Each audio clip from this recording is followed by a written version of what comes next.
हरे कृष्णा कृष्णा कृष्णा हरे हरे, हरे राम राम राम हरे हरे। हरे कृष्णा कृष्णा कृष्णा हरे हरे, हरे राम राम राम हरे हरे।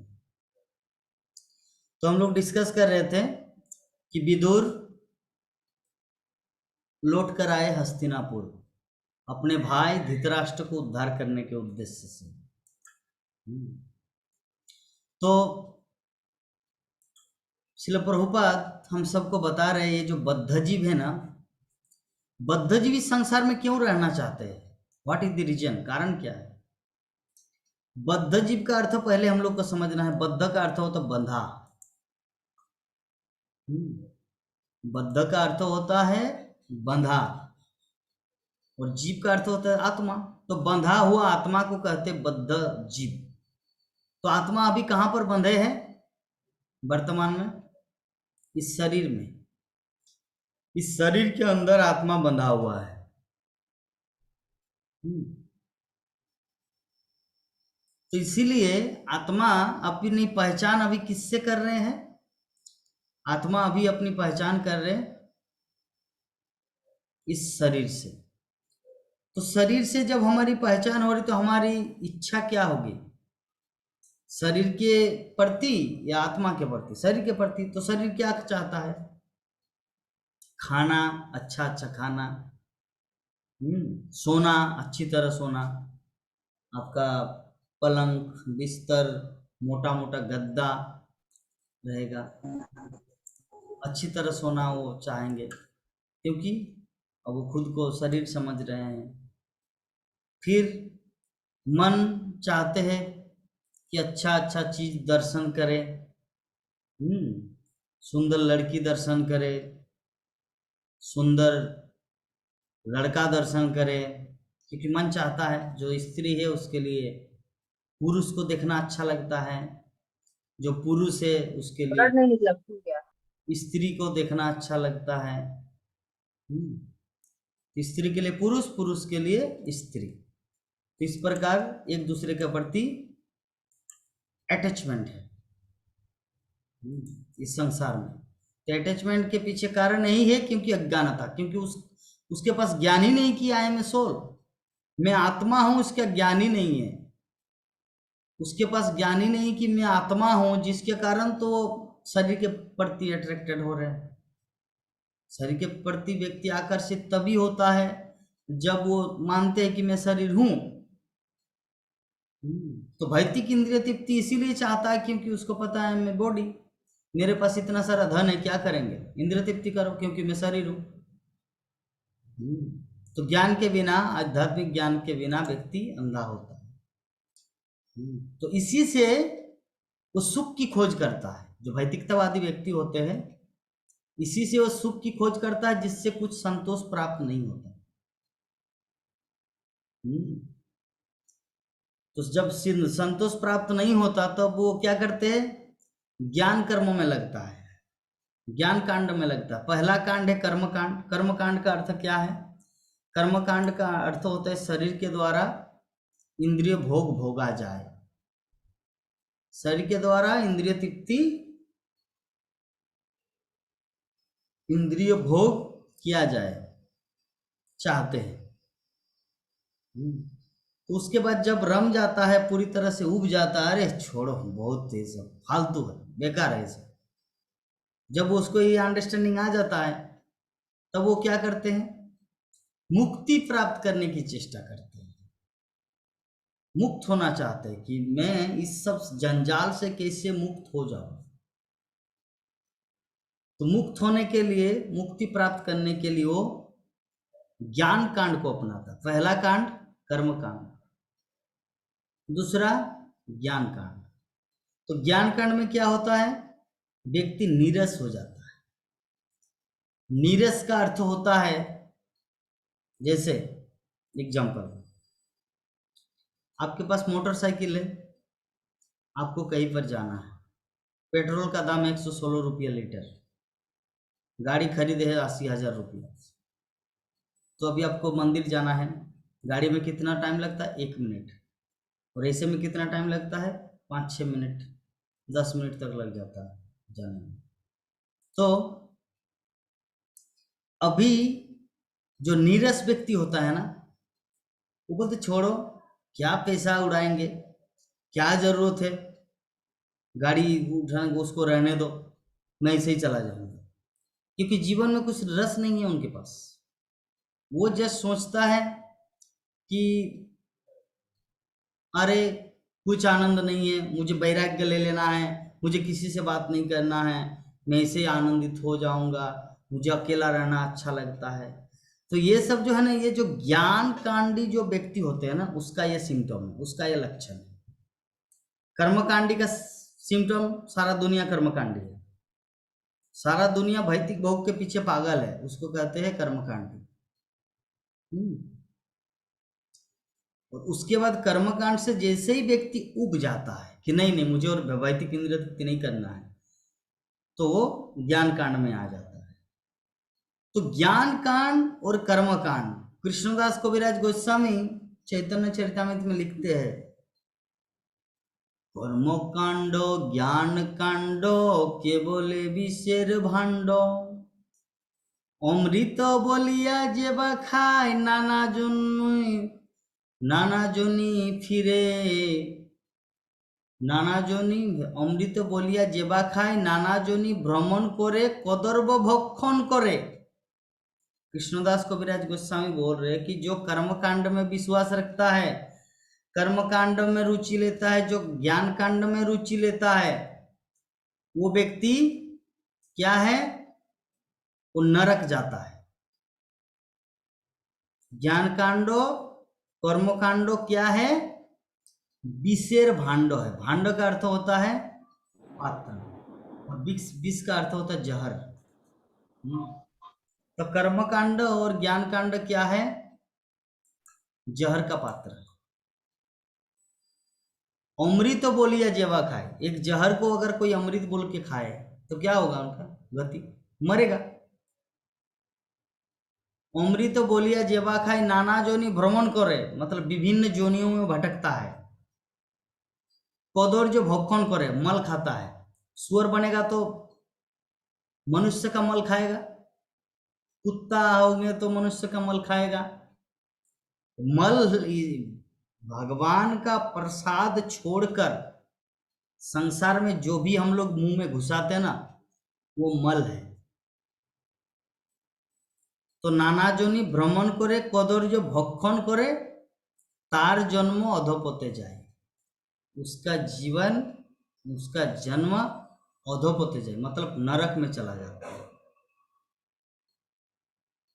इस संसार में जो कृष्ण भक्ति की विधि को न अपना के ये दो विधि में रहते हैं, उस व्यक्ति का जीवन पूरी तरह से नरक में जाता है। अल्टीमेट पॉइंट नरक में जाना, नरक में जाता है। अभी प्रश्न उठ सकता है, प्रभु जी वो तो ऐसा करते हैं कर्मकांड ज्ञान कांड, लेकिन वो तो दान भी करते हैं कोई कोई। तो दान करेंगे तो अगले जीवन में नरक जाने का मतलब कुत्ता बनेगा, क्योंकि कुत्ता बनने में क्या है? धर्म का कुछ फल है।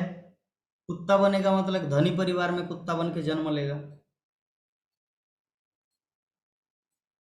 पुण्य का फल है कि धनी परिवार में आ गए, खाना पीना, शैम्पू से स्नान कराना। और पाप कर्म का फल क्या है? नीच जोनी।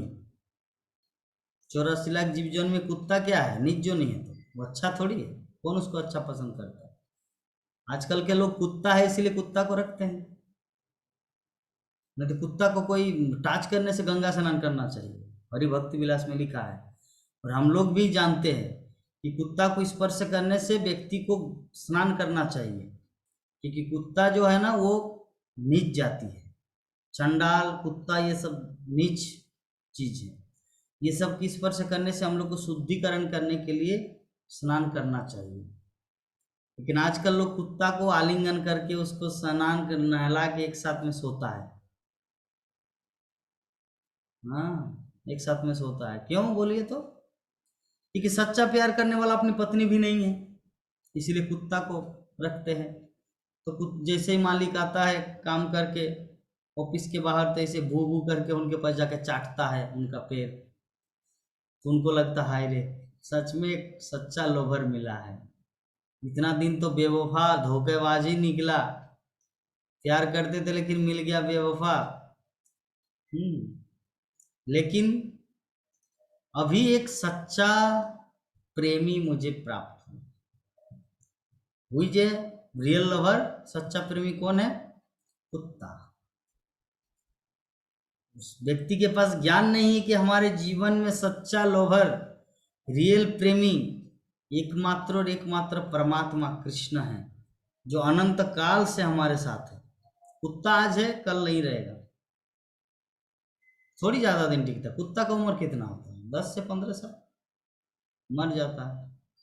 और भगवान कब से है हमारे साथ? परमात्मा रूप अनंत काल से है। तो ऐसे भगवान को हम लोग भूल के, गॉड को भूल के डॉग को अपनाते हैं। यह वर्तमान संसार की परिस्थिति, ठीक है। कली युग है ना, व्यक्ति का मन भ्रमित रहता है, उनको पता नहीं क्या करना चाहिए। दूसरे का बात तो सुनेंगे नहीं, क्योंकि खुद पैसा कमाते हैं। क्योंकि आजकल लोग किसी का सुनना नहीं चाहता। क्यों? क्योंकि उनके पास धन है, मतलब सब कुछ है। पागल कहीं का, धन है तो सब कुछ है। अरे धन होने से ऑटोमेटिक ज्ञान थोड़ी आता है, ज्ञान अर्जन करना पड़ता है। 80,000 रुपया, 1 लाख रुपया, 1.5 लाख रुपया, हर महीना 1.5 लाख रुपया करके कमाए। इसीलिए वो किसी व्यक्ति साधु संत की वाणी नहीं श्रवण करते। क्यों? क्योंकि साधु संत पैसा के लिए भागवत कथा करते हैं, और मैं तो इसे 1.5 लाख रुपया कमा लेता हूँ, तो उससे बढ़कर मैं हूँ, मैं उनकी कथा सुनने क्यों जाऊं? जिसके कारण रह जाता मूर्ख, मूर्ख रह जाता है, कुत्ता रह जाता है, और कुत्ता को अपना लेता है। तो ये वर्तमान संसार की कंडीशन, स्थिति।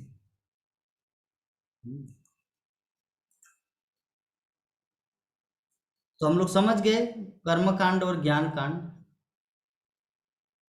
ठीक है। तो जीव का जो है ना, जीव मतलब हम सब, जीव का स्वभावतः परमेश्वर श्री कृष्ण का सनातन सेवक है, और सारे वैदिक ग्रंथ इसी चरम लक्ष्य की ओर उसका मार्गदर्शन करते हैं। ये जो जीव है, हम सब आत्मा जो है, हमारा जीवन का लक्ष्य या हम रियली में है क्या? एक चम्मच का अर्थ क्या है? एक चम्मच जो है हम लोग खरीद के लाते हैं घर में, चम्मच किस काम के लिए है?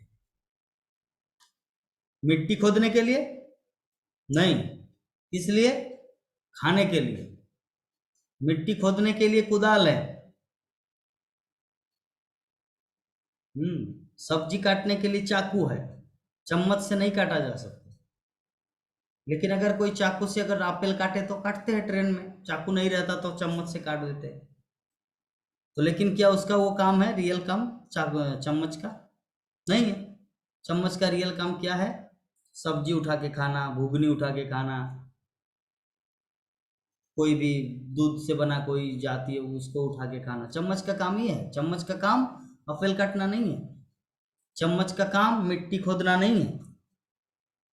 तो उसी प्रकार जीव, हमारा काम भौतिक जगत में इंद्रिय तृप्ति करने के लिए नहीं है, हमारा काम कृष्ण भक्ति प्राप्त करने के लिए है।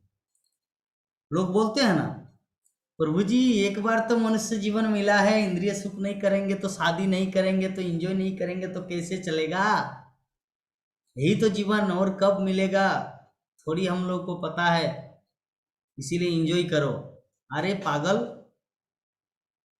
इंद्रिय भोग के लिए नहीं बना है ये शरीर, ये शरीर कृष्ण भक्ति के लिए बना है। वही जो चम्मच का उदाहरण दिए, चम्मच अगर बोले कि नहीं मुझे एप्पल काटना है तो काट सकते हैं, लेकिन चम्मच एप्पल काटने के लिए नहीं बना है, चम्मच सब्जी खाने के लिए बना है। तो उसी प्रकार हम सब जीव कृष्ण को प्राप्त करने के लिए बने हैं, इंद्रिय तृप्ति के लिए नहीं। यद्यपि काम दोनों होता है, चम्मच का दोनों काम होता है, ठीक है।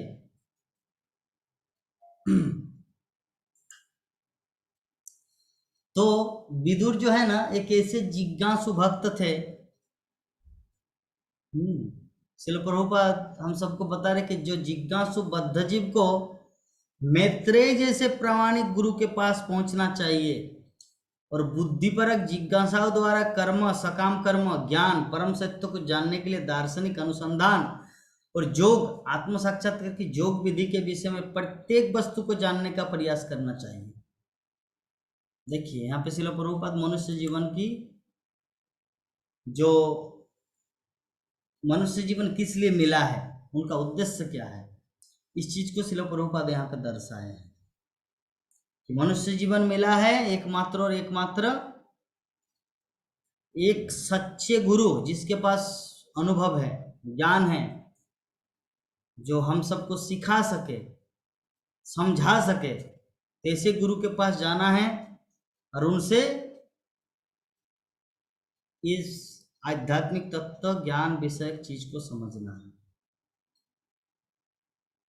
तभी हमारा मनुष्य जीवन सफल होगा।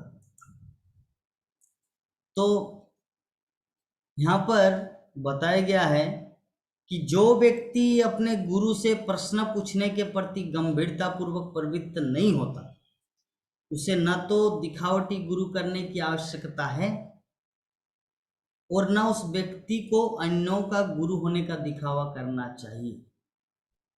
यदि वो अपने शिष्य को भगवान श्री कृष्ण की दिव्य प्रेमा भक्ति की ओर उन्मुख न कर सके तो देखिए यहाँ पर पॉइंट आउट किया गया है कि मान लीजिए हाँ प्रभु जी मुझे दीक्षा लेना है, तो बोलेंगे भागवत कथा रोज सुनते हैं, भागवत कथा सुनने के प्रति रुचि नहीं है और दीक्षा के लिए चिंतित है। वास्तविक दीक्षा का अर्थ श्रील प्रभुपाद यहाँ पे समझा रहे हैं कि सिर्फ नाम मिल जाना दीक्षा, अमुक देवीदासी, अमुक देवदास, और भागवत कथा सुनना नहीं चाहता। तो यहाँ पे क्या बोल रहे श्रील प्रभुपाद कि जो व्यक्ति गुरु ग्रहण करने के पश्चात या गुरु ग्रहण इस उद्देश्य से नहीं करता कि मुझे आध्यात्मिक ज्ञान सीखना है, आध्यात्मिक ज्ञान मतलब ये डिस्कशन, ये हमारा श्रीमद् भागवतम क्लास, तर इस चीज के प्रति जिसका रुचि नहीं है उसका दीक्षा लेना भी अदीक्षा है, दीक्षा नहीं है। वास्तविक दीक्षा होता है आध्यात्मिक ज्ञान को प्राप्त करना, जो हम लोग यहाँ पे कर रहे हैं, यही हमारा रियल दीक्षा। क्योंकि दीक्षा का अर्थ क्या है? कृष्ण को समझना। तो कृष्ण को हम लोग कैसे समझेंगे? जब उनके विषय में सुनेंगे। तो अगर कोई दीक्षा लेके ना सुने तो दीक्षा किस काम का? इसीलिए प्रभुपाद दोनों को वार्निंग दे रहे, गुरु को भी और शिष्य को भी। किसी भी व्यक्ति को दिखावटी भाव से यह नहीं करना कि मैं तो शिष्य हूं, मैं अमुक मठ से दीक्षा लिया हूं। इसलिए प्रभुपाद ये भी वार्निंग दे रहे हैं कि किसी भी गुरुदेव को, गुरुदेव नहीं, किसी भी व्यक्ति को ये गुरु होने का दिखावा नहीं करना चाहिए। अगर वो अपने शिष्य को श्री कृष्ण के प्रति अट्रैक्टेड न कराए, कृष्ण भक्ति न दे, तो ऐसे व्यक्ति को गुरु नहीं बनना चाहिए। लेकिन आजकल क्या हो रहा है, अगर कृष्ण भक्ति के बारे में ज्यादा बोल दे तब तो उनको भगवान नहीं बोलेंगे शिष्यगण, और अगर भगवान नहीं बोलेंगे तो डोनेशन नहीं मिलेगा। इसलिए डोनेशन के चक्कर में वो भगवान श्री कृष्ण को साइड में रखकर खुद ही भगवान बन के बैठे हैं।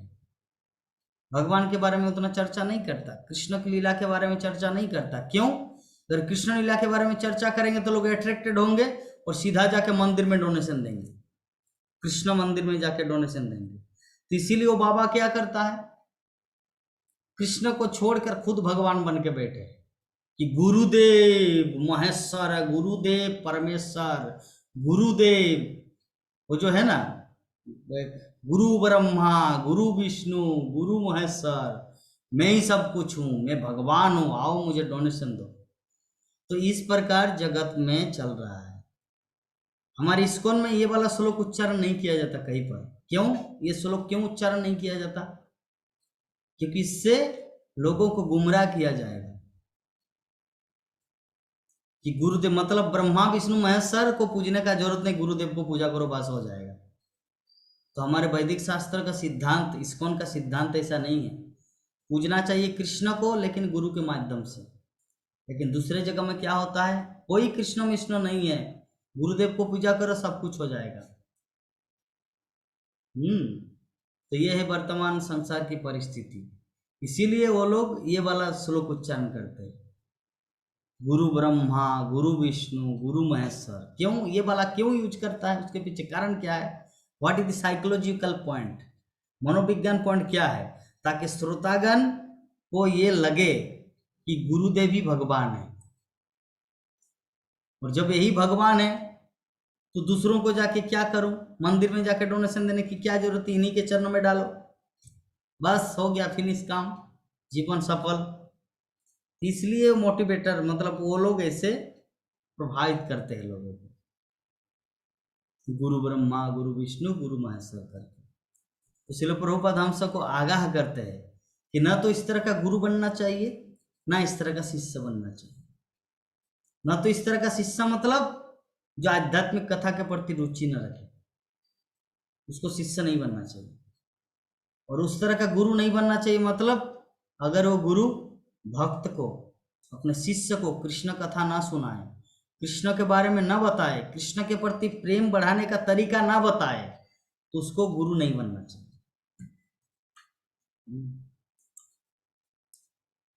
ठीक है। तो विदुर मैत्रेय जैसे गुरु के पास पहुंचने में सफल हुए थे और उन्हें जीवन का चरम लक्ष्य अर्थात गोविंद की भक्ति प्राप्त हो सका। जीवन का चरम लक्ष्य भगवान श्री कृष्ण गोविंद की भक्ति प्राप्त हो सका। अतः उनके लिए आध्यात्मिक प्रगति के लिए विषय में और कुछ जानना शेष न बचा था। तो जिस व्यक्ति के अंदर कृष्ण को जानना, कृष्ण के बारे में जानना अगर हो गया, तो उसको कोई भी चीज इस संसार में जानने को बाकी नहीं रह गया। जो जस्मिन विज्ञाते सर्वमिदं विज्ञत भवति, जिसको जानने पर क्या श्लोक है याद नहीं आ रहा, जस्मिन विज्ञाते सर्वमिदं विज्ञतम, मतलब जिसको जानने से सब कुछ जानना हो जाता है, तो उसको कहते हैं कृष्ण। तो कृष्ण को हम लोग जान रहे श्रीमद् भागवतम के माध्यम से। तो हम लोग पूरे इस श्लोक के माध्यम से पूरा टोटल पॉइंट ऑफ व्यू यहाँ पे समझ गए कि विदुर किस तरह का शिष्य था और मैत्रेय ऋषि किस तरह का गुरु था। तो हम सबको ऐसे आदर्श शिष्य बनना है और एक आदर्श गुरु बनना है। जो आदर्श शिष्य होता है वही आदर्श गुरु बनता है, जो आइडियल शिष्य है वही आइडियल गुरु बनता है। तो पूरे क्लास, पूरे श्लोक के माध्यम से जो सार चीजें वो हम लोग को प्राप्त हुआ कि एकमात्र और एकमात्र भगवान श्री कृष्ण की शरण ग्रहण करना ही हमारे जीवन का लक्ष्य है। और जीवन का लक्ष्य, इस लक्ष्य को प्राप्त करने के लिए एक प्रामाणिक गुरु भगवान श्री कृष्ण का प्रतिनिधि को जब हम लोग उनके चरणों में अपने जीवन को डेडिकेट करेंगे, तभी हमारा जीवन सफल होगा। तो इस प्रकार हम लोग इस श्लोक को समझ गए। अगर इस संबंध में किसी भी प्रकार का कुछ, किसी भक्त का कुछ प्रश्न हो तो कृपया करके आप लोग प्रश्न कीजिए, अभी हमारे पास थोड़ा सा समय है। हरे कृष्ण।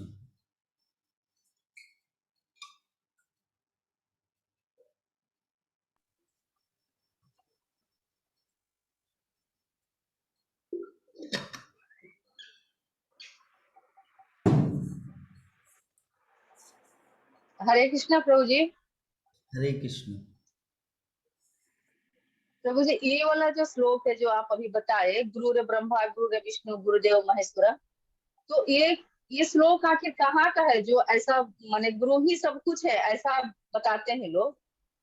तो मतलब ये वैदिक मंत्र है कहीं से कि मतलब अपने से बनाया हुआ कुछ संत महात्माओं ऐसे कुछ मंत्र है? वैदिक मंत्र है, शास्त्र का मंत्र है। अच्छा, शास्त्र मंत्र।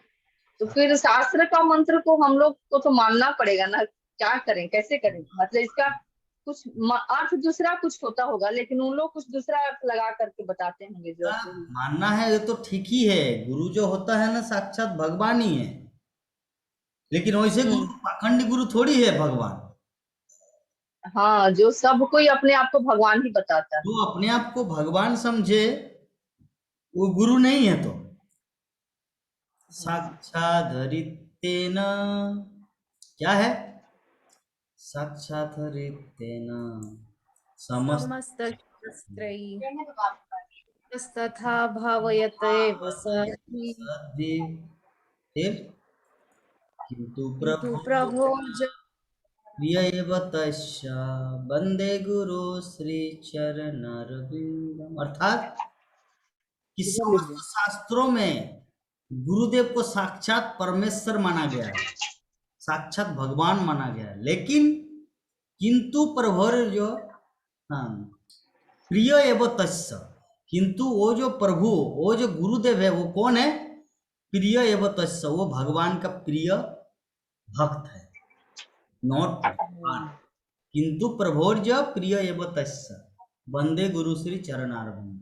तो ये चीज हम लोग को, ये गुरु ब्रह्मा गुरु विष्णु गुरु महेश्वर ये जो है ना ये ठीक है। तो कौन से गुरु का, जो गुरु ये फील करता है कि मैं कृष्ण का तुच्छ सेवक हूं, जो गुरु ये फील करता है कि मैं भगवान हूं, तो वो तो कुत्ता है, सबसे बड़ा सुअर है, और सबसे बड़ा ऊंट है, और सबसे बड़ा गाधा है, जो अपने आप को ये कहता है कि मैं भगवान हूं।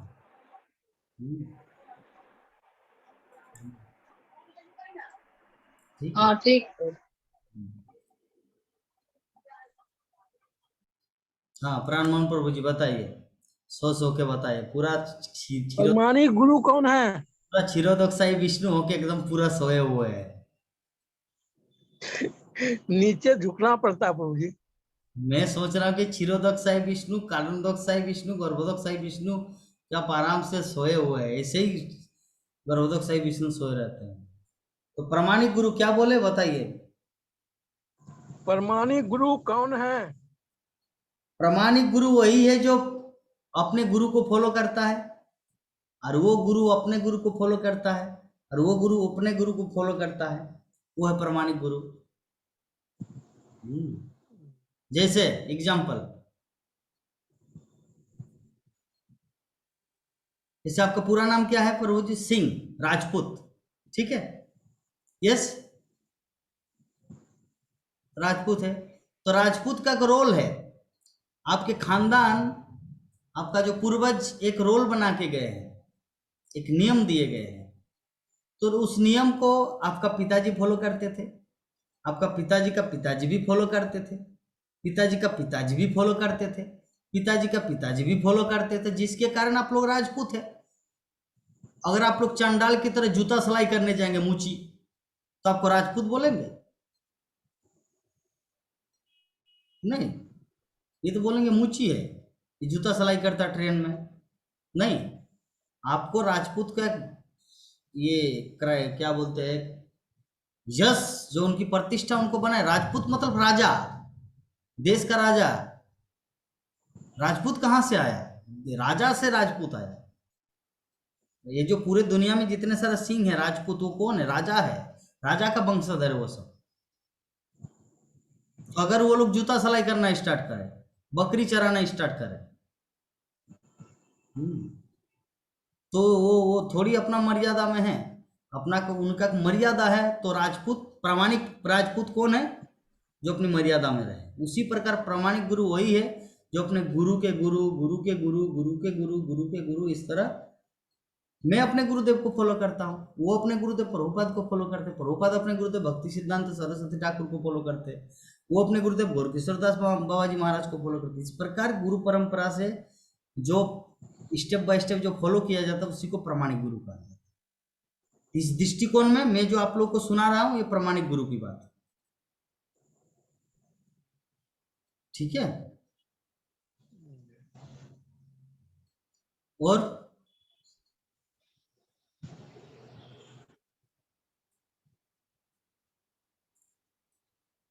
और किसी का तो कुछ प्रश्न नहीं है